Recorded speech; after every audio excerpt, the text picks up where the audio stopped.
সম্মানিত উপস্থিতি, আল্লাহ রাব্বুল আলামিন এই দুনিয়ার মধ্যে অসংখ্য নবী রাসূল প্রেরণ করেছেন। যে নবী রাসূলদের ধারাবাহিকতা শুরু হয়েছিল সাইয়্যিদুনা আদম আলাইহিস সালাতু ওয়াস সালাম থেকে, এবং এর ধারাবাহিকতা শেষ হয়েছে আখিরি নবী বিশ্বনবী মুহাম্মদুর রাসূলুল্লাহ সাল্লাল্লাহু আলাইহি ওয়াসাল্লামের মাধ্যমে। পৃথিবীর সূচনা থেকেই নবী রাসূলদের সূচনা শুরু হয়েছিল, এবং আমাদের নবীর মাধ্যমে নবী রাসূলদের ধারাবাহিকতা বন্ধ হয়ে গেছে। বিশ্বনবী মুহাম্মদুর রাসূলুল্লাহ সাল্লাল্লাহু আলাইহি ওয়াসাল্লামের পর কিয়ামত পর্যন্ত আর কোনো নবী এই দুনিয়াতে আসবেন না, আসা সম্ভব না। কারণ আল্লাহ তাআলা আমাদের নবীকে সর্বশেষ নবী বানিয়েছেন এবং সর্বশেষ নবী হিসাবে ঘোষণা দিয়েছেন। আমাদের রসুলকে সর্বশেষ নবী এবং রাসূল মনে করা, বিশ্বাস করা, এটা ঈমানের একটা অংশ।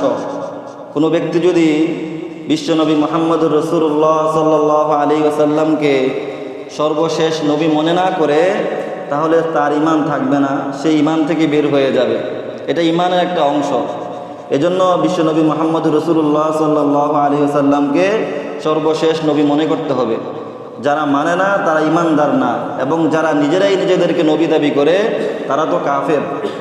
এজন্য আজকের জুমায় আমরা খতমে নবুয়ত এবং কাদিয়ানীদের ভণ্ডামি সম্পর্কে কিছু আলোচনা করব ইনশাআল্লাহ। ওমা তাওফীকি ইল্লা বিল্লাহ আলাইহি তাওয়াক্কালতু ওয়া ইলাইহি উনীব। সম্মানিত উপস্থিতি, খতমে নবুয়ত কি এটা আগে আমাদের বোঝা উচিত।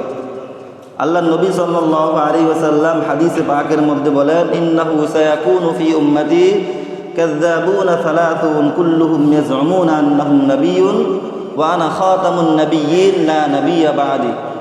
রাসূল পাক সাল্লাল্লাহু আলাইহি ওয়াসাল্লাম বলেছেন, আমার পরে এই দুনিয়ার মধ্যে 30 জন মিথ্যা নবুয়তের দাবিদার আসবে। তারা প্রত্যেকেই দাবি করবে যে আমি নবী। এরপর রাসূল পাক সাল্লাল্লাহু আলাইহি ওয়াসাল্লাম বলেন, ওয়া আনা খাতামুন নাবিয়্যিন লা নাবিয়্যা বা'দি, আমি সর্বশেষ নবী, আমার পর আর কোনো নবী আসবে না। খাতাম মানি, খাতাম শব্দের দুইটা অর্থ রয়েছে, দুইটা অর্থই কাছাকাছি। একটা হচ্ছে সর্বশেষ হওয়া, এমন হওয়া যার পর আর কোনো জিনিস নাই। এই অর্থে আল্লাহ নবী সাল্লাল্লাহু আলাইহি ওয়াসাল্লাম বললেন, আনা খাতামুন নবিয়্যিন। খাতাম শব্দের আরেকটা অর্থ হচ্ছে সিল গলা করে দেওয়া, তালা মেরে দেওয়া, মোহর মেরে দেওয়া। কোরআনে কারিমে আল্লাহ তাআলা এই অর্থে ব্যবহার করেছেন। আল্লাহ পাক বলেন, আল ইয়াওমা নাখতিমু আলা আফওয়াহিহিম ওয়া তুকাল্লিমুনা আইদিহিম ওয়া তাশহাদু আরজুলুহুম বিমা কানু ইয়াকসিবুন। কিয়ামতের ময়দানে এক শ্রেণীর নাফরমানদেরকে আল্লাহ তাআলা ডাকবেন, এবং আল্লাহ পাক তাদেরকে জিজ্ঞেস করবেন, তোমরা এই গুনাহ করেছিলে কিনা? তখন তারা অস্বীকার করা শুরু করবে। তা আল্লাহ রাব্বুল আলামিন তখন তাদের মুখের মধ্যে মোহর মেরে দিবেন। তখন মুখের মধ্যে যখন মোহর মেরে দেওয়া হবে, তাদের হাত, তাদের পা তাদের বিপক্ষে সাক্ষী দিতে থাকবে। তো আল্লাহ রাব্বুল আলামিন এই আয়াতে বললেন, আল ইয়াওমা নাখতিমু আলা আফওয়াহিহিম, আজ আমি তাদের মুখের মধ্যে মোহর মেরে দেব। তো খাতাম শব্দের একটা অর্থ হচ্ছে মোহর মেরে দেওয়া, সিল গলা করে দেওয়া। সিল গলা কখন করা হয়, তালা কখন দেওয়া হয়? যখন একটা জিনিস পরিপূর্ণ হয়ে যায়। তো আল্লাহ তাআলা রাসূল পাক সাল্লাল্লাহু আলাইহি ওয়াসাল্লামের মাধ্যমে নবুয়তের ধারাবাহিকতাকে পরিপূর্ণ করে দিয়েছেন। নবুয়তের ঘরের মধ্যে আল্লাহ তাআলা তালা মেরে দিয়েছেন। এরপর কিয়ামত পর্যন্ত আর কোনো নবী দুনিয়ার মধ্যে আসবে না। এজন্য এটাকে খাতামুন নবিয়্যিন বলা হয়। খতমে নবুয়তের আকীদা আমরা শুনে থাকি না? খতমে নবুয়ত মানে হচ্ছে বিশ্বনবী মুহাম্মদুর রাসূলুল্লাহ সাল্লাল্লাহু আলাইহি ওয়াসাল্লামকে সর্বশেষ নবী হিসাবে মেনে নেওয়া। এটাকে বলা হয় খতমে নবুয়তের আকীদা। যারা এই আকীদা বিশ্বাস করে না, তারা ঈমানদার থাকে না। এটা ঈমানের একটা অংশ। কেন ঈমানদার থাকে না? কারণ কোরআন এবং হাদিসের বহু জায়গায় আল্লাহ রাব্বুল আলামিন এবং রাসূল পাক সাল্লাল্লাহু আলাইহি সাল্লাম এটা স্বীকৃতি দিয়ে গেছেন যে বিশ্বনবী মুহাম্মদুর রাসূলুল্লাহ সাল্লাল্লাহু আলাইহি ওয়াসাল্লাম সর্বশেষ নবী, তারপর আর কোনো নবী দুনিয়ার মধ্যে আগমন করবেন না। আমরা কোরআন এবং হাদিসের কিছু দলিল আপনাদের সামনে পেশ করব।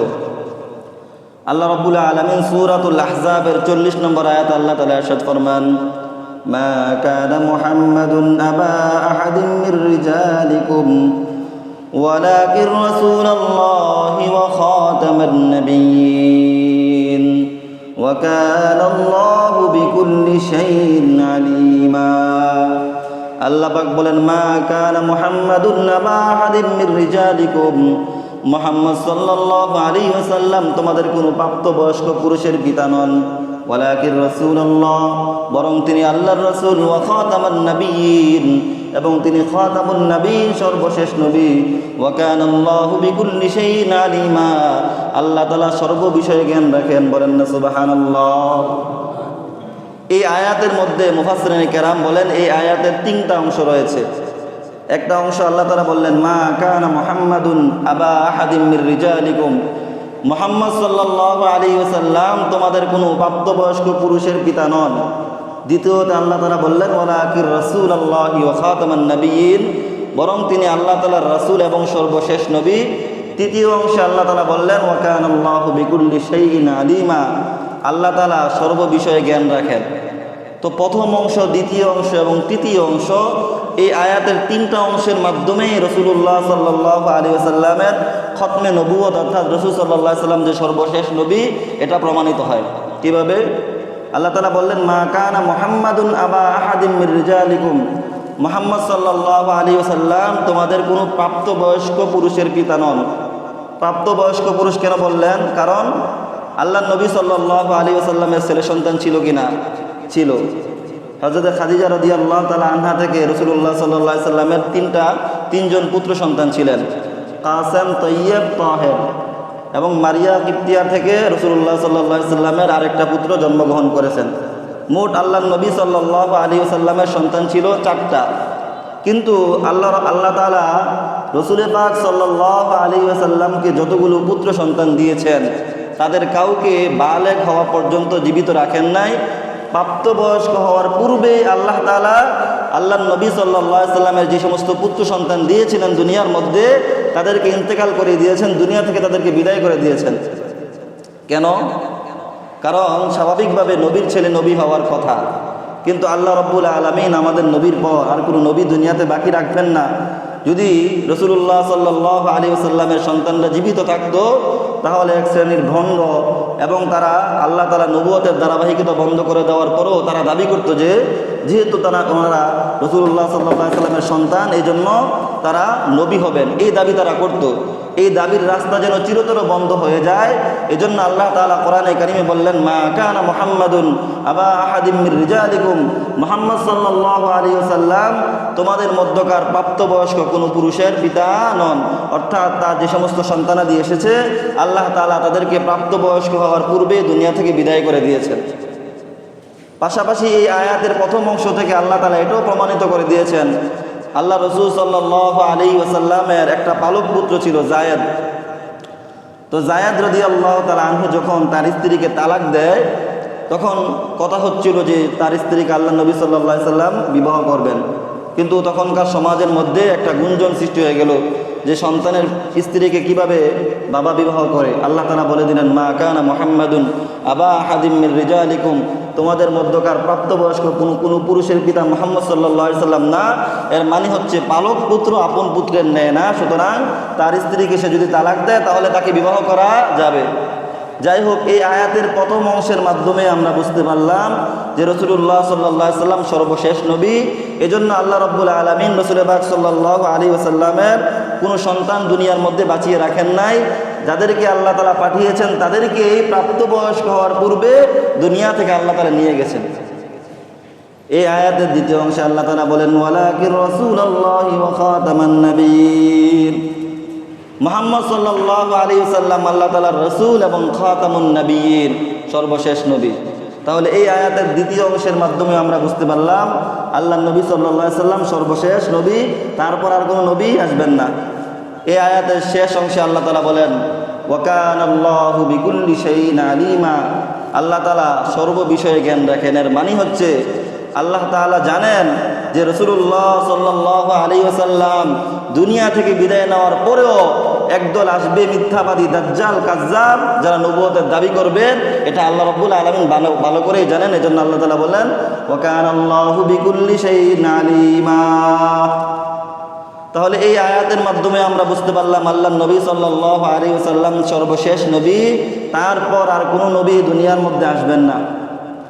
সূরাতুল মায়েদার 3 নম্বর আয়াত আল্লাহ তাআলা বলেন আল-ইয়াওমা আকমালতু লাকুম দীনাকুম ওয়া আতমামতু আলাইকুম নি'মাতি ওয়া রাদিতু লাকুমুল ইসলাম দীনা। আল-ইয়াওমা আকমালতু লাকুম দীনাকুম, আজ আমি তোমাদের জন্য তোমাদের দিনকে পরিপূর্ণ করে দিলাম ওয়া আতমামতু আলাইকুম নিয়ামাতি, তোমাদের উপর আমার নিয়ামতকে পরিপূর্ণ করে দিলাম। ওয়া রাদিতু লাকুমুল ইসলাম দীনা, দিন হিসাবে তোমাদের জন্য ইসলামকে আমি মনোনীত করে নিলাম। বলেন না সুবহানাল্লাহ।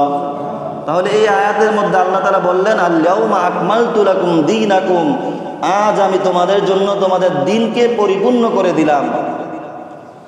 মুফাসসিরিনে কেরাম এই আয়াতের ব্যাখ্যার মধ্যে বলেন আল্লাহ পাক এই দিনকে পরিপূর্ণ করে দিয়েছেন, মানে হচ্ছে এই দিনের সর্ব বিষয়কে আল্লাহ তাআলা পূর্ণাঙ্গতা দান করে দিয়েছেন। এর মানে হচ্ছে এই দিনের পর আর নতুন কোনো দিন আসবে না, এই দিনের কোরআনের পর আর নতুন কোনো কোরআন আসবে না, এই দিনের নবীর পর আর নতুন কোনো নবী আসবে না। সুতরাং কোনো ব্যক্তি যদি এই দিনের পর নতুন কোনো দিনের দাবি করে তাহলে সে আয়াতকে অস্বীকার করলো। এই শেষ নবীর পর যদি কেউ নতুন নবী করে দাবি করে তাহলে সেই কোরআনের আয়াতকে অস্বীকার করলো। কোরআনের পর যদি কেউ নতুন কোনো কিতাবের দাবি করে, আসমানি কিতাবের দাবি করে, তাহলে সে এই আয়াতের অস্বীকার করার কারণে তার ঈমান চলে যাবে। কোরআনে কারীমের অন্য এক আয়াত আল্লাহ তাআলা বলেন ওয়াইযা আখাযাল্লাহু মিসাকান নাবিয়্যিন লামা আতাইতুকুম মিন কিতাবি ওয়া হিকমাতিন সুম্মা জাআকুম রাসূলুম মুসাদ্দিকুল লিমা মাআকুম লাতু'মিনুন্না বিহি ওয়া লাতানসুরুন্না। আল্লাহ তাআলা দুনিয়ার মধ্যে যত নবী এবং রাসূল প্রেরণ করেছেন, সমস্ত নবী এবং রাসূলদের থেকে আল্লাহ তাআলা একটা ওয়াদা নিয়েছেন, একটা প্রতিশ্রুতি নিয়েছেন। সেই প্রতিশ্রুতিটা কি? যে তোমাদের পর সর্বশেষ একজন নবী আসবেন, তোমরা যদি জীবদ্দশায় তাকে পাও তাহলে তোমরাও তার অনুসরণ করবা, আর যদি তোমরা নাও পাও তোমাদের উম্মতদেরকে তোমরা এটা ওসিয়ত করে যাবা যেন তোমার উম্মতরা শেষ নবীকে অনুসরণ করেন। তিনি কে? মুহাম্মদুর রাসূলুল্লাহ সাল্লাল্লাহু আলাইহি ওয়াসাল্লাম। যদি আমাদের নবীর পর অন্য কোনো নবী থাকতেন তাহলে আল্লাহ তাআলা সমস্ত নবীদের থেকে আমাদের নবীকে অনুসরণ করা, সমস্ত নবীর উম্মতদের জন্য আমাদের নবীকে অনুসরণ করার জন্য ওসিয়ত করতেন না। তাহলে কোরআনে কারীমের এই সমস্ত আয়াতের মাধ্যমে আমরা বুঝতে পারলাম আল্লাহর নবী সাল্লাল্লাহু আলাইহি ওয়াসাল্লাম সর্বশেষ নবী, তারপরে দুনিয়াতে আর কোনো নবী আসবেন না। এবার যদি আমরা একটা হাদিসে পাকের দিকে তাকাই যে রাসূলুল্লাহ সাল্লাল্লাহু আলাইহি ওয়াসাল্লাম যে সর্বশেষ নবী, এ ব্যাপারে কোনো হাদিস আছে কিনা?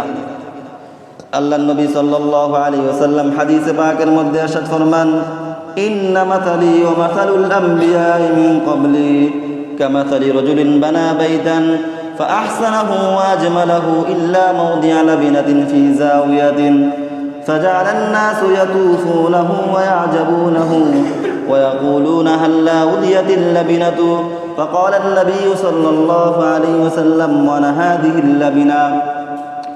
আল্লাহর নবী সাল্লাল্লাহু আলাইহি ওয়াসাল্লাম বলেন ইন্না মাসালি ওয়া মাসালুল আমবিয়াই মিন ক্বাবলি, আমার দৃষ্টান্ত এবং আমার পূর্ববর্তী যত নবী দুনিয়ার মধ্যে এসেছে তাদের দৃষ্টান্ত হলো এমন কামাসালি রাজুলিন বানা বাইতান, একজন ব্যক্তি একটা ঘর নির্মাণ করলো, একটা ঘর বানালো, ফাআহসানাহু ওয়া আজমালাহু, সেই ঘরটাকে অনেক সুন্দর করে সাজালো, রং করলো, ডেকোরেশন করলো, অনেক সুন্দর করে সেই ঘরটাকে সাজালো। ইল্লা মাওদিআ লাবিনাতিন ফি যাওয়াতিন, তবে ঘরের একটা কোণের মধ্যে একটা ইট সে লাগায় নাই, একটা ইটের জায়গা সে ফাঁকা রাখছে।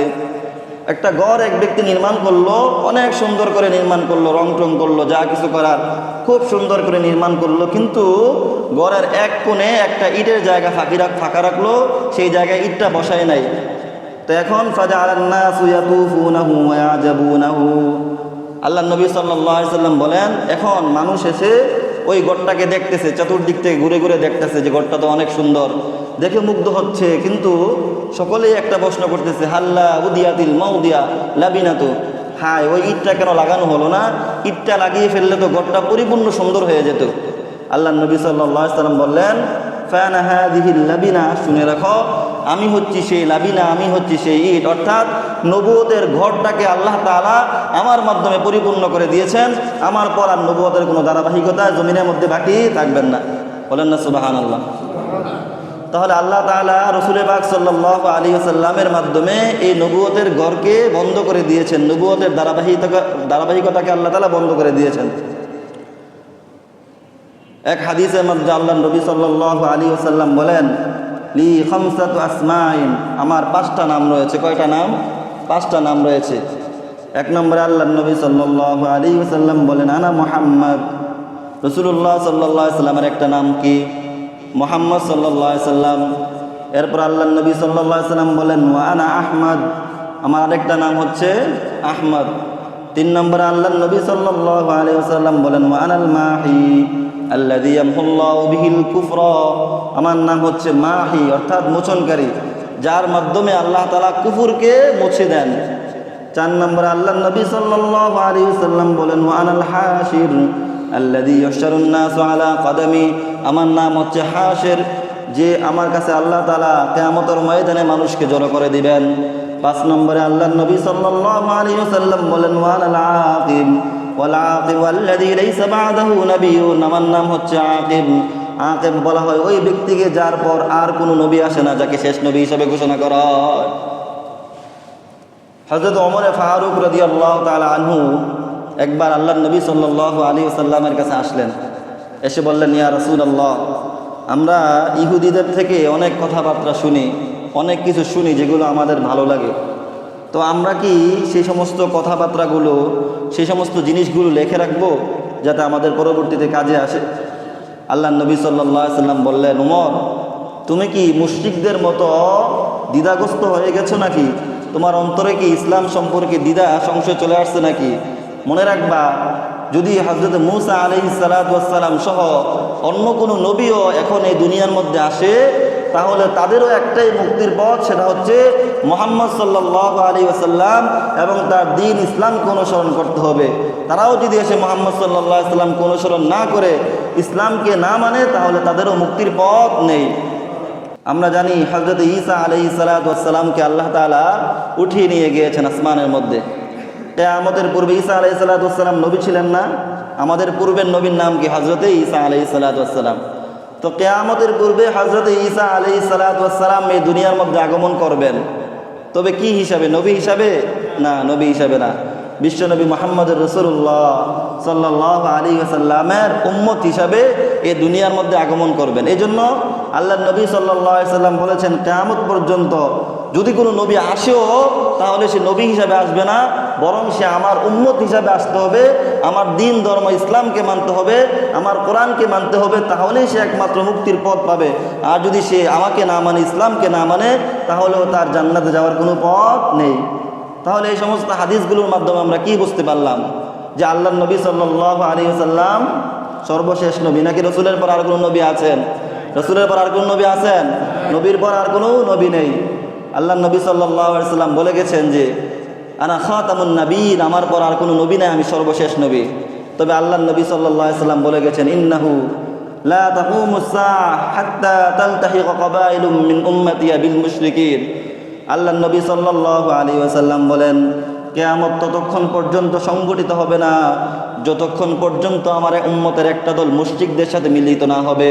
ওয়া হাত্তা তা'বুদাল আওসান, যতক্ষণ পর্যন্ত আমার উম্মতের একটা দল মূর্তির পূজা না করবে। আছে না নাই? মূর্তি পূজা যায় না? না যায়? যায়। তা আল্লাহর নবী সাল্লাল্লাহু আলাইহি ওয়াসাল্লাম বলেছেন, কিয়ামত ততক্ষণ পর্যন্ত হবে না যতক্ষণ পর্যন্ত আমার উম্মতের একটা দল মুশরিকদের সাথে মিলিত হবে না এবং মুশরিকদের উপাসনালয়ে যে তাদের মূর্তির ইবাদত করবে না, ততক্ষণ পর্যন্ত কিয়ামত হবে না। এরপর আল্লাহর নবী সাল্লাল্লাহু আলাইহি ওয়াসাল্লাম বলেন, ওয়া ইন্নাহু সায়াকুনু ফি উম্মতি কাযযাবুনা সালাসুন, আমি দুনিয়া থেকে চলে যাওয়ার পরে দুনিয়ার মধ্যে 30 জন মিথ্যা নবুয়তের দাবিদার আসবে। কুল্লুহুম ইয়াজুমুনা আন্নাহুম নাবিয়্যুন, প্রত্যেকেই দাবি করবে তারা নবী। ওয়া আনা খাতামুন নাবিয়্যিন লা নাবিয়্যা বাদি, শুনে রাখো, আমি সর্বশেষ নবী, আমার পর আর কোনো নবী দুনিয়ার মধ্যে আসবে না। আল্লাহর নবী সাল্লাল্লাহু আলাইহি ওয়াসাল্লাম সেই 1500 বছর আগে বলে গেছেন যে আমার পর 30 জন মিথ্যা নবুয়তের দাবিদার, নবুয়তের দাবি নিয়ে তারা দুনিয়ার মধ্যে আসবে। তবে শুনে রাখো আমার উম্মত, তোমরা বিভ্রান্ত হবে না, গুমরা হবে না, মনে রাখবা আমি সর্বশেষ নবী, আমার পরে দুনিয়ার মধ্যে আর কোনো নবী আসবে না। রাসূলুল্লাহ সাল্লাল্লাহু আলাইহি ওয়াসাল্লামের হাদিসের এই বাস্তবতা রাসূলুল্লাহ সাল্লাল্লাহু আলাইহি ওয়াসাল্লামের যুগ থেকেই শুরু হয়ে গেছে। আল্লাহর নবী সাল্লাল্লাহু আলাইহি ওয়াসাল্লামের সময় আসওয়াদ আনাসি নামক এক কুলাঙ্গার নবুয়তের দাবি করেছিলেন। তো আল্লাহর নবী সাল্লাল্লাহু আলাইহি ওয়াসাল্লাম সে আসওয়াদ আনাসি ইয়ামামার মধ্যে থাকতো। রাসূল পাক সাল্লাল্লাহু আলাইহি ওয়াসাল্লাম আসওয়াদ আনাসির এলাকার মুসলমানদের কাছে চিঠি প্রেরণ করলেন যে তোমাদের এলাকার লোকদের মধ্যে আসওয়াদ আনাসি নামক এক ব্যক্তি সে নবুয়তের দাবি করেছে। তখনকার সময় ইয়ামামার মুসলমানরা আসওয়াদ আনাসির মাধ্যমে তাকে হত্যা করে ফেলে। এরপর রাসূলুল্লাহ সাল্লাল্লাহু আলাইহি ওয়াসাল্লামের যুগ চলে যায়। দেখেন আল্লাহর নবী সাল্লাল্লাহু আলাইহি ওয়াসাল্লামের হাদিসের বাস্তবতা কিভাবে হয়। আল্লাহর নবী সাল্লাল্লাহু আলাইহি ওয়াসাল্লাম ইন্তেকাল করেন। রাসূলুল্লাহ সাল্লাল্লাহু আলাইহি ওয়াসাল্লামের পর একদিকে কিছু মুসলমান যাকাত দিতে অস্বীকার করা শুরু করলো।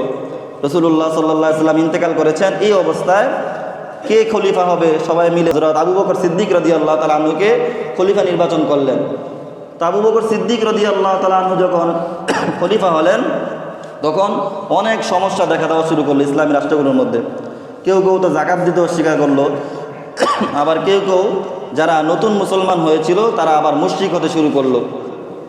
আবার কিছু মানুষ আবার কেউ কেউ নবুয়তের দাবি করা শুরু করলো।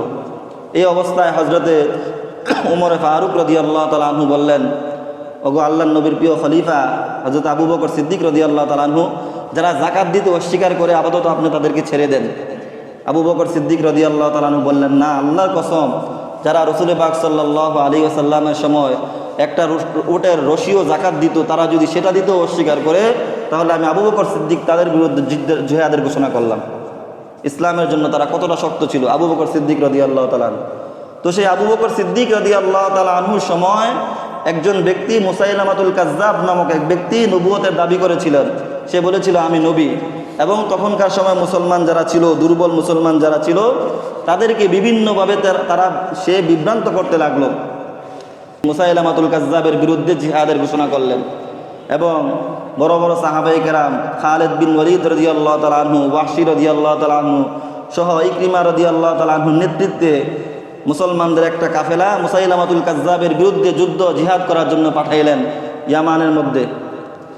সেদিকে মুসাইলামাতুল কাজ্জাব 40,000 সৈন্য নিয়ে মুসলমানদের বিরুদ্ধে যুদ্ধের ময়দানে অবতীর্ণ হলো। আল্লাহ রাব্বুল আলামিন অবশেষে মুসলমানদের মধ্যে একজন ছিল ওয়াহশী, যেই ওয়াহশী রাসূল পাক সাল্লাল্লাহু আলাইহি সাল্লামের চাচা হামজা রাদিয়াল্লাহু তাআলা আনহুকে, ওয়াহশী যখন মুসলমান ছিল না, যখন মুশরিক ছিল, তো যুদ্ধের ময়দানে রাসূল পাক সাল্লাল্লাহু আলাইহি সাল্লামের চাচা হামজা রাদিয়াল্লাহু তাআলা আনহুকে সে বর্ষা মেরে হত্যা করেছিল। পরবর্তীতে ওয়াহশী যখন ইসলাম গ্রহণ করে, তো রাসূল পাক সাল্লাল্লাহু আলাইহি সাল্লাম তাকে দেখলে রাসূল পাক সাল্লাল্লাহু আলাইহি সাল্লামের চাচার কথা মনে হয়ে যেত। আল্লাহ নবী সাল্লাল্লাহু আলাইহি সাল্লাম ওয়াহশীকে বলেছিলেন, ওয়াহশী, তুমি ইসলাম গ্রহণ করেছো ঠিক, তবে তুমি আমার সামনে এসো না, আমার পিছিয়ে থেকো, কারণ তোমাকে দেখলে আমার চাচার কথা মনে পড়ে যায়, যে চাচা আমাকে অনেক আদর স্নেহ করে লালন পালন করেছিল। যাই হোক, সেই ওয়াহশী তখন রাসূল পাক সাল্লাল্লাহু আলাইহি সাল্লামের কাছে শপথ করেছিল যে আল্লাহর নবী, আমি তো আপনার মুশরিক অবস্থায় বুঝতে পারি নাই আপনার চাচাকে আমি হত্যা করে ফেলেছি, তবে আমি শপথ করতেছি আমি ইসলামের একজন বড় দুশমনকে ইনশাআল্লাহ অচিরেই আমি হত্যা করবো, এই দুনিয়া থেকে সরিয়ে দেব। সেই ওয়াহশী আবু বকর সিদ্দিক রাদিয়াল্লাহু তাআলা আনহু জিহাদের ময়দানে যে লোকদেরকে পাঠিয়েছিলেন তাদের মধ্যে ওয়াহশী ছিলেন একজন। সেই ওয়াহশী মুসাইলামাতুল কাজ্জাবকে তার বর্ষার মাধ্যমে আঘাত করে দুনিয়া থেকে সরিয়ে দেন। মোহতারাম হাজরিন, তাহলে রাসূল পাক সাল্লাল্লাহু আলাইহি ওয়াসাল্লামের সময় আসওয়াদ আনাসি নামক একজন ব্যক্তি মিথ্যা নবুয়তের দাবি করেছিল। আল্লাহর নবী সাল্লাল্লাহু আলাইহি ওয়াসাল্লামের সময় ইয়ামানের লোকেরা সেই আসওয়াদ আনাসিকে দুনিয়া থেকে সরিয়ে দিয়েছে। এরপর রাসূল পাক সাল্লাল্লাহু আলাইহি ওয়াসাল্লাম দুনিয়া থেকে বিদায় নেওয়ার পর সিদ্দিক আকবর আবু বকর সিদ্দিক রাদিয়াল্লাহু তাআলা আনহুর সময় এক ব্যক্তি নবুয়তের দাবি করেন। আবু বকর সিদ্দিক রাদিয়াল্লাহু তাআলা আনহু সেই মুসাইলামাতুল কাজ্জাবের বিরুদ্ধে মুসলমানদের একটা সশস্ত্র গোষ্ঠী পাঠান জিহাদ করার জন্য। মুসলমানরা তাদের বিরুদ্ধে জিহাদ করে সফলতা অর্জন করে। এভাবে যুগে যুগে যারাই নবুয়তের দাবি করেছে, মিথ্যা নবুয়তের দাবি করেছে, মুসলমান তাদের বিরুদ্ধে সবসময় সোচ্চার ছিলেন। দীর্ঘ লম্বা সময় পার হয়ে গেছে, এখনও বর্তমান সময় সবচেয়ে বড় যে ফিতনা চলতেছে, গোলাম আহমদ কাদিয়ানি নামক এক ভণ্ড, তার বাড়ি হচ্ছে ভারতের মধ্যে, ভারতের পাঞ্জাবের কাদিয়ান নামক এলাকায় তার জন্ম। আসলে তার জন্মটা হয়েছিল এমন একটা পরিবারের মধ্যে, আমরা জানি এই উপমহাদেশ প্রায় 200 বছর ইংরেজরা শাসন করেছিল। তো ইংরেজরা এই দেশে এসেছিল কিভাবে সেটাও আমরা জানি। ইংরেজরা আসার পূর্বে এই উপমহাদেশকে শাসন করেছিলেন মুসলমানরা। ইংরেজরা ব্যবসা বাণিজ্যের কথা বলে এসে চলে বলে কৌশলে মুসলমানদের থেকে তারা ক্ষমতা ছিনিয়ে নেয়। তো একটা পর্যায়ে এই ভারতবর্ষের মধ্যে শাহ আব্দুল আজিজ মুহাদ্দিসি দেহলভী রাহমাতুল্লাহি আলাইহি মুসলমানদের মধ্যে ঘোষণা করে দেন যে ইংরেজদের বিরুদ্ধে জিহাদ করা ফরজ হয়ে গেছে। মুসলমানদের মধ্যে শাহ আব্দুল আজিজ মুহাদ্দিসি দেহলভী রাহমাতুল্লাহি আলাইহি বলেছিলেন যে জিহাদ করা ফরজ হয়ে গিয়েছিল। তখনকার সময় 40 কোটি মানুষ ছিল ভারতবর্ষের মধ্যে, এর মধ্যে 10 কোটি ছিল মুসলমান। সেই শাহ আব্দুল আজিজ মুহাদ্দিসি দেহলভী রাহমাতুল্লাহি আলাইহির ঘোষণার পর, ফতোয়ার পর 10 কোটি মুসলমান তারা ইংরেজদের বিরুদ্ধে যুদ্ধের ময়দানে ঝাঁপিয়ে পড়ে। ইংরেজরা এবার দেখলো যে মুসলমানদের নবী তো বলে গেছেন জিহাদ ফরজ, আল জিহাদু মাযিন ইলা ইয়াউমিল কিয়ামা। এখন আমরা জিহাদের নাম শুনলে ভয় পাই, মনে করি জিহাদ সন্ত্রাস। আসলে জিহাদ সন্ত্রাস না, বরং জিহাদ এসেছেই সন্ত্রাস দমন করার জন্য। কথা বলেন ঠিক কিনা? জিহাদ এসেছেই সন্ত্রাসকে দমন করার জন্য। তো শাহ আব্দুল আজিজ মুহাদ্দিস দেহলভী রহমতুল্লাহ আলাইহি যখন ইংরেজদের বিরুদ্ধে জিহাদের ঘোষণা করলেন, তখন ইংরেজরা সেই গোলাম আহমদ কাদিয়ানিকে তারা ভাড়া করে নিয়ে গেল। বলল যে তুমি সেই গোলাম আহমদ কাদিয়ানি প্রথমে সে নবুয়তের দাবি করে নাই, প্রথমে সে দাবি করেছে যে সে ঈসা আলাইহিসসালাম। সে বলেন যে আমি আল্লাহর নবী ঈসা আলাইহিসসালাম। এরপর কিছুদিন যাওয়ার পর সে বলে যে আমি ইমাম মাহদি, সে ইমাম মাহদি। এরপর পর্যায়ক্রমে সে দাবি করে বসে আমি মুহাম্মদ সাল্লাল্লাহু আলাইহি সাল্লামের পরে সর্বশেষ নবী, আমি হচ্ছে নবী, আমাকে আল্লাহ তাআলা নবী হিসেবে দুনিয়ার মধ্যে পাঠিয়েছেন। জোরে বলেন নাউজুবিল্লাহ। এভাবে সে আস্তে আস্তে নবুয়তের দাবি করে। তার কিছু ভ্রান্ত আকীদা রয়েছে, যে আকীদাগুলোর কারণে এক নম্বরে তো সে নিজেকে নবী দাবি করেছে, যার কারণে সে অমুসলিম হয়ে গেছে, কাফের হয়ে গেছে। যারা তার অনুসরণ করবে তারাও কাফের হয়ে গেছে। এছাড়াও তার কিছু ভ্রান্ত আকীদা রয়েছে, যেমন সে মনে করতো আল্লাহ তাআলা খাবার দাবার খান, বিশ্রাম গ্রহণ করেন। জোরে বলেন নাউজুবিল্লাহ। এবং সে কোরআনকে মানে না, সে মনে করে আল্লাহ তাআলা তার কাছে নতুন এক কিতাব পাঠিয়েছেন, কিতাবুম মুবিন নামে। এবং সে যে তার ধর্মকে মানে না, আহমদিয়া মুসলমান বলে তারা নিজেদেরকে। তো যারা আহমদিয়া মুসলমান না, তাদের ব্যাপারে তার ধারণা হলো তারা চিরস্থায়ী জাহান্নামী। নাউজুবিল্লাহ বলেন। এবং সে যেই গ্রামে জন্মগ্রহণ করেছে, কাদিয়ান নামক গ্রাম, সেই গ্রামটাকে সে মক্কা মদিনার চেয়েও বেশি সম্মানিত মনে করে। এভাবে বহু ভ্রান্ত আকীদা তার মধ্যে রয়েছে। তো ইংরেজদের পৃষ্ঠপোষকতায় তার পরিবারের মধ্যে, তার পরিবারও ইংরেজদের একটা দালাল ছিল এবং সেও ইংরেজদের দালালি। সে ঘোষণা করলো যে ইংরেজদের বিরুদ্ধে জিহাদ করা হারাম। কি ঘোষণা করেছে? ইংরেজদের বিরুদ্ধে জিহাদ করা হারাম। প্রথমে সে নবী দাবি করেছে, কারণ ইংরেজরা দেখলো যে মুসলমানরা তো তাদের নবী জিহাদকে যেহেতু ফরজ বলে গেছে, এজন্য জিহাদ তো তারা করবে। এখন নতুন একজন নবী দাঁড় করানো দরকার। ইংরেজদের প্রয়োজনে ইংরেজরা গোলাম আহমদ কাদিয়ানিকে নবী হিসাবে পেশ করলো এবং সেই গোলাম আহমদ কাদিয়ানি ভারত উপমহাদেশে মুসলমানদের জন্য জিহাদ করাকে হারাম করে ঘোষণা করলো। এই গোলাম আহমদ কাদিয়ানি সে তখনকার সময়ে বড় বড় হক্কানি ওলামায়ে কেরাম যারা ছিলেন, তাদের সাথে বিভিন্ন তর্ক বিতর্ক করতেন। তো এক তর্কের মধ্যে সে হকপন্থী ওলামায়ে কেরাম যারা আছে তাদেরকে বলল যে আমরা আল্লাহ তাআলার কাছে বদদোয়া করি যে আল্লাহ, যারা বাতিলপন্থী আছে তারা যেন হকপন্থীদের চোখের সামনেই মৃত্যুবরণ করে। এই দোয়া আমরা দুই দলে করব। তো এই দোয়া করলেন, গোলাম আহমদ কাদিয়ানি দোয়া করলেন, হকপন্থী ওলামায়ে কেরামও দোয়া করলেন।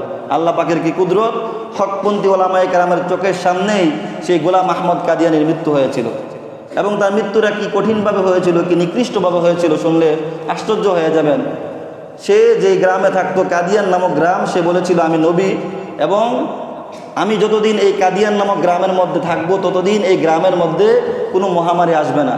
কিন্তু আল্লাহ তাআলা তার সেই গ্রামের মধ্যে মহামারী পাঠিয়েছেন এবং তার মধ্যেও আল্লাহ তাআলা সেই মহামারী ঢুকিয়ে দিয়েছেন। কলেরা হয়ে তার মৃত্যু হয়েছিল, এবং তার মৃত্যু হয়েছিল বাথরুমের মধ্যে, টয়লেটের মধ্যে। জোরে বলেন নাউজুবিল্লাহ। এটা হচ্ছে গোলাম আহমদ কাদিয়ানি। সে নবুয়তের দাবি করেছিল এবং সে নবুয়তের পক্ষে কোরআনে কারিমের একটা আয়াতের অপব্যাখ্যা করে সে দলিল দিয়েছিল। সে কি দলিল দিয়েছে? কোরআনে কারিমে আল্লাহ তাআলা বলেন, ওয়াইদ ক্বালা ঈসা ইবনু মারইয়াম ইয়া বনি ইসরাঈল ইন্নী রাসূলুল্লাহি ইলাইকুম মুসাদ্দিকান লিমা বাইনা ইয়াদাইয়া মিনাত তাওরাহ ওয়া মুবাশশিরান বিরাসূলিন ইয়াতি মিন বা'দি ইসমিহি আহমদ فلما جاءهم بالبينات قالوا هذا سحر مبين। আল্লাহ পাক কোরআনে কারিমে বলেন, নবী হে আপনি স্মরণ করুন, ওয়াইদ ক্বালা ঈসা ইবনু মারইয়াম, যখন ঈসা ইবনে মারইয়াম অর্থাৎ ঈসা আলাইহিস সালাতু ওয়াস সালাম বনি ইসরাঈলকে বললেন, ইন্নী রাসূলুল্লাহি ইলাইকুম, আমি তোমাদের নিকট আল্লাহ তাআলার পক্ষ থেকে প্রেরিত রাসূল, মুবাশশিরাম বিরাসূলি ইয়াতি মিন বা'দি ইসমিহি আহমদ, আমি তোমাদেরকে এমন একজন নবীর ব্যাপারে সুসংবাদ দিতেছি যিনি আমার পরে আসবে, যার নাম হবে আহমদ, যার নাম হবে আহমদ। ফালাম্মা জাআহুম বিল বাইনাতি ক্বালু হাযা সিহরুম মুবিন, যখন সেই নবী আসবে তখন মানুষ, সেই নবী যখন আল্লাহ তাআলার পক্ষ থেকে বিভিন্ন নিদর্শনাবলী নিয়ে আসবে, মুজিজা নিয়ে আসবে, তখন মানুষ সেই মুজিজা দেখে বলবে এগুলো তো সুস্পষ্ট জাদু। এটা হচ্ছে কোরআনে কারিমের আয়াতের অনুবাদ করলাম আপনাদের সামনে। তো এই আয়াত দিয়ে গোলাম আহমদ কাদিয়ানি, সে যে নবী, সে তার পক্ষে দলিল দেয়। কি দলিল? মিন বা'দি ইসমিহি আহমদ, ঈসা আলাইহিস সালাতু ওয়াস সালাম বলে গেছেন যে আমার পরে একজন নবী আসবে যার নাম আহমদ, আমার নাম তো আহমদ, গোলাম আহমদ। জোরে বলেন নাউজুবিল্লাহ। রসুল পাক সাল্লাল্লাহু আলাইহি একটু আগে আপনাদের কাছে একটা হাদিস পেশ করেছি। রাসূলুল্লাহ সাল্লাল্লাহু আলাইহি সাল্লাম বলেছেন, আমার 5টা নাম রয়েছে, এর মধ্যে আনা মুহাম্মদ, 2 নম্বরে আওয়ানা আহমদ। আল্লাহর নবী সাল্লাল্লাহু আলাইহি সাল্লামের একটা নাম হচ্ছে আহমদ। আল্লাহ তাআলা রসুল পাক সাল্লাল্লাহু আলাইহি সাল্লামের সুসংবাদ দিয়েছেন এই আয়াতের মধ্যে। পাশাপাশি তার এই যুক্তি খণ্ডিত হয় এই জন্য যে একজন মানুষের নামের যদি 2টা অংশ থাকে, যেমন মামুনুল হক, মুজাহিদুল ইসলাম, 2টা নামের যদি 2টা অংশ থাকে তাহলে নামের শুরুর অংশটাই উদ্দেশ্য হয়ে থাকে। কেউ যদি আপনাকে বলে হক, তাহলে তো আপনি চিনবেন না। মামুন বললে আপনি চিনতে পারেন অমুক লোক। মুজাহিদুল ইসলাম, মুজাহিদ বললে আপনি চিনবেন। ইসলাম বললে শুধু চিনবেন, যদি বলে ইসলামকে ডাক দাও, কাউকে আপনি চিনবেন না। তো গোলাম আহমদ যদি তার নাম উদ্দেশ্য হয় তাহলে তার নাম গোলাম হবে, আহমদ তো উদ্দেশ্য হতে পারে না, কারণ নামের প্রথম অংশই উদ্দেশ্য হয়ে থাকে। 3 নম্বরে তার এই যুক্তি খণ্ডিত হয় এই জন্য যে আল্লাহ রাব্বুল আলামিন আয়াতের শেষ অংশে বলেছেন, ফালাম্মা জাআহুম বিল বাইয়িনাতি ক্বালু হাযা সিহরুম মুবিন। আল্লাহ তাআলার প্রেরিত সেই রাসূল যার নাম আহমদ হবে, তিনি যখন আসবেন আল্লাহ তাআলার পক্ষ থেকে বিভিন্ন মুজিজা, অলৌকিক নিদর্শন নিয়ে আসবেন। এই অলৌকিক নিদর্শনগুলো যখন মানুষ দেখবে তখন মানুষ বললে হাযা সিহরুম মুবিন, এগুলো তো সুস্পষ্ট জাদু। তা আল্লাহ নবী সাল্লাল্লাহু আলাইহি সাল্লাম অনেক মুজিজা নিয়ে এসেছেন। কাফের মুশরিকরা এগুলো দেখে বলেছিল এগুলো তো সুস্পষ্ট জাদু। গোলাম আহমদ কাদিয়ানী এই পর্যন্ত কোনো মুজিজা আনতে পারে নাই, এবং হাস্যকর বিষয় সে বলেছে তার নাকি মহিলাদের মতো হায়াজ হয়, এটাই নাকি তার কেরামত। বলেন নাউজুবিল্লাহ। এই গোলাম আহমদ কাদিয়ানী কখনো নবী হতে পারে না। আল্লাহ নবী সাল্লাল্লাহু আলাইহি ওয়াসাল্লামের পর কিয়ামত পর্যন্ত এই দুনিয়া তার কোনো নবী আসবেন না। নবুয়তের ধারাবাহিকতা বন্ধ হয়ে গেছে। যারা এই বিশ্বাস না রাখবে যে আখিরি নবী বিশ্বনবী সাল্লাল্লাহু আলাইহি সাল্লাম সর্বশেষ নবী, এই বিশ্বাস যারা না রাখবে তারা ঈমান থেকে বের হয়ে যাবে। আর যারা নবুয়তের দাবি করবে তারাও কাফের। যারা ওই সমস্ত ব্যক্তিদেরকে অনুসরণ করবে তারাও কাফেরদের অন্তর্ভুক্ত হবে। তারা কোন প্রকারের কাফের? কাফেরদের তো অনেক প্রকার রয়েছে। মুশরিক রয়েছে, ইহুদি নাসারা খ্রিস্টান রয়েছে, তারা হচ্ছে জিন্দিকদের অন্তর্ভুক্ত। জিন্দিক মানে কি? যারা কোরআন এবং হাদিসের ভুল ব্যাখ্যা, অন ইসলামিক কাজকে ইসলামিক কাজ বলে চালিয়ে দেওয়ার চেষ্টা করে।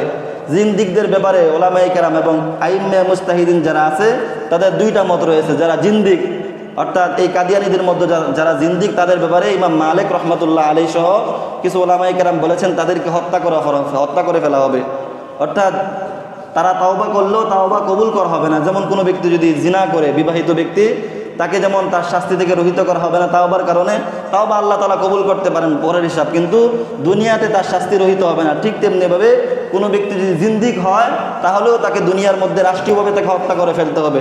এটা হচ্ছে ইমাম মালিক রহমতুল্লাহ আলাইহি সহ একদম ওলামায়ে কেরামের মত। ইমাম আবু হানিফা রহমতুল্লাহ আলাইহি সহ অন্যান্য ওলামায়ে কেরাম বলেছেন যে তাদেরকে 3 দিন আটকিয়ে রেখে জেলখানার মধ্যে রেখে সুযোগ দেওয়া হবে। যদি তাওবা করে তাহলে তাওবা কবুল করা হবে, আর যদি তাওবা না করে তাহলে তাদেরকে হত্যা করে ফেলতে হবে। তাহলে যারা মিথ্যা নবুয়তের দাবিদার, যারা মিথ্যা নবুয়তের দাবি করে তারা কি মুসলমান? কাদিয়ানী কি মুসলমান? কাদিয়ানী মুসলমান না। নবীর পর নবী নাই, সংসদে আইন চাই।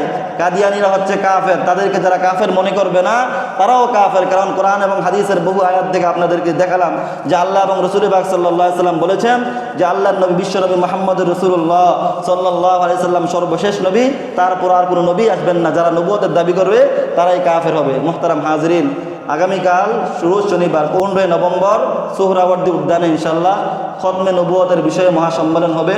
সেখানে দেশ বরেণ্য ওলামায়ে কেরাম আসবেন এবং বাহিরের দেশ থেকেও আলেম ওলামারা আসবেন। আমরা যারা পারি ইনশাআল্লাহ সেখানে শরীক হব। আল্লাহ তাআলা আমাদেরকে তৌফিক দান করুন, আমিন। ওয়া আখিরু দাওয়ানা আলহামদুলিল্লাহি রাব্বিল আলামিন।